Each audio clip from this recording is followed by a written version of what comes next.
But first up, let's kick off the show with this. Have you ever seen a modified Astra before in concourse condition? Not like this, you haven't, because this is a saloon, and it's owned by this gentleman here, Mr. Peter Bowman. Peter, how are you? Welcome to the show. Yeah, pleased to meet you. Pleased to meet you too. Take it easy. Right, Pete, this is an awesome machine, absolutely beautiful. First of all, what inspired you to create this monster? I think it was just that I wanted a car which was different, but it wanted to be a practical car for everyday use, and we've achieved that, and very proud of it, and it's been a big sort of showstopper in the UK. Yeah, I believe so, but I mean, what was it originally?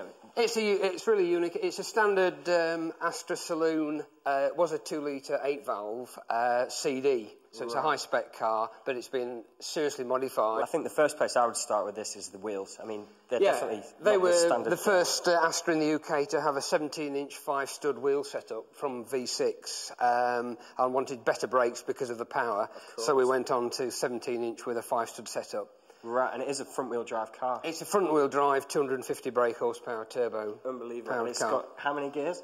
6-speed. 6-speed. Well, let's move just along the car. We see these beautiful mirrors, which are pretty much like the M3 mirrors. Yeah, they're Steinmetz heated remote control. We've got the mirrors. The etched rear windows here. That's right. That's a lovely touch. That's right. And then we come to the back here. Lovely spoiler. Where's that from? That's a German spoiler. Again, it was a one-off I got from an importer. All original paintwork, lagoon blue. Yeah, it is, yeah. It's not been resprayed. It's fantastic. Now, the badges you've got on the back sort of point out everything that's on the car, but they're a bit out of touch now. People tend to go for the D-badge look, from what I've noticed. Yeah, I mean, we're always reviewing what the styling should be, but at the present time, I'm sticking with what I've got. I'm quite happy with the results we've achieved. Yeah, I mean, is it a show car? I mean, it looks... No, I do use it at weekends. It's a car to be driven. It's not transported. It's driven everywhere. And I take it to an awful lot of shows, and it causes major interest. It's been a real top car with a lot of top awards. In fact, it won a show at Manchester against every car in the UK. Really? Yeah, including GT40s. It won the top car outright. What, do you actually drive it around at the show as well? Yeah, yeah. But you don't drive it too much, do you, really? It doesn't seem we take it off the road in the winter because obviously I want to keep this car. It's unique. Of course, yeah. And, well, I mean, just to interrupt you there, I'm glad to say that you did come down for us. Pete brought it down to Longmarston Airstrip in Stratford for us, and we got it on tape here to prove it. What an awesome machine. Just slide it in, Dave. Pleased to meet you. OK, got the tape in. Let's have a look. Right.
Let me tell you something. Peter is fanatical about his car. He was the only man to turn up to the track that day with a bucket, a sponge and a chamois. Peter, tell me I'm wrong. No, you're correct. You're absolutely right, Dave. But if you have a look in the engine here, you'll see exactly what Peter's point is. I mean, it is absolutely immaculate, Peter. Let me ask you, do you use your own toothbrush on this or someone else's? No, I actually use some cleaning cloths and polish, and basically because it's done to quite a high standard, it's reasonably easy to keep clean. Right. The only thing I do, obviously, I don't take it out in the middle of the winter. It's generally locked away over the winter period, but it's driven to all the shows. That's the whole point of owning the car, is to get the pleasure from it. It's not just purely an exhibit. Absolutely, but with the cleaning of the engine, I mean, it's so immaculate. Do they deduct points from you if it's not up to scratch? It's never had... Basically, it's always done well. It's always won first prize whatever shows I put it in. So really, you know, I've not come across that problem, to be honest. Well, I mean, what engine did the car have in it originally? Originally, it had a 2-litre, 8-valve Vauxhall engine, and it's now got a turbocharged 250 brake horsepower power plant with a charge cooler and lots of other extras on it to balance the whole car. Can you just run that horsepower by me again? How much was that? It's 250 brake horsepower, 0 to 60 in 6 seconds. 6 seconds. What about the torque steer on the... You have to respect the power, and basically it's not a problem. It's not a problem at all? No, not at all. You just have to respect it and drive it to the conditions of the road. How often do you actually get out to give it a good thraping? I mean, you gave it a good scene to at the track there, but... I've had it around Silverstone against Porsche guys, and they've had some kind of respect from it. Yeah, I've used it in all sorts of locations, and I get a lot of pleasure from it. I bet. Did you have to go to like a lot of consultations to get the car in this condition? Yes, I've spoken to various specialist dealers throughout the UK and specialist tuning people, and used their excellent knowledge to get the right package, because we've spent a lot of serious time on this and serious money. And what kind of serious money? Well, in alterations alone, I've spent £17,500, and we haven't quite finished yet. £17,500? That's right. Oh my! So what does that make the value of the car now? Around the sort of £27,000 mark, but I've had one or two people after it, but I don't want to sell it. You're not going to sell it? No, wouldn't sell this. I mean, all the engraving in here, is that standard on this kind of equipment, or is it specially done? Some of it's special, some of it's standard. We're trying to keep the components so it's, you know, it's a Vauxhall sort of modified car, and I think we've achieved that result, including the interior trim has been made in Italian suede and English leather. I've noticed that. I mean, it's got the Alcantara. Yeah, that's right. That's that sort of special stuff that you can't stain or something. That's right. Yeah. And it's a good package. You know, everything is balanced, everything is matched.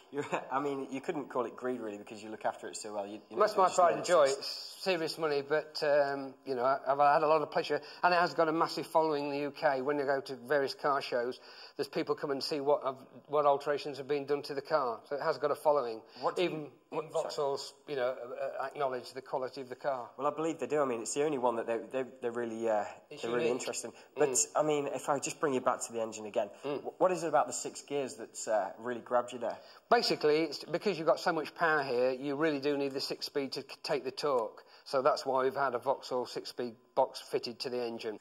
Well, all this gearing thing goes completely over my head. But listen, Pete, thanks a lot for bringing the car. It's My pleasure. a blinding example. My pleasure. It really is lovely.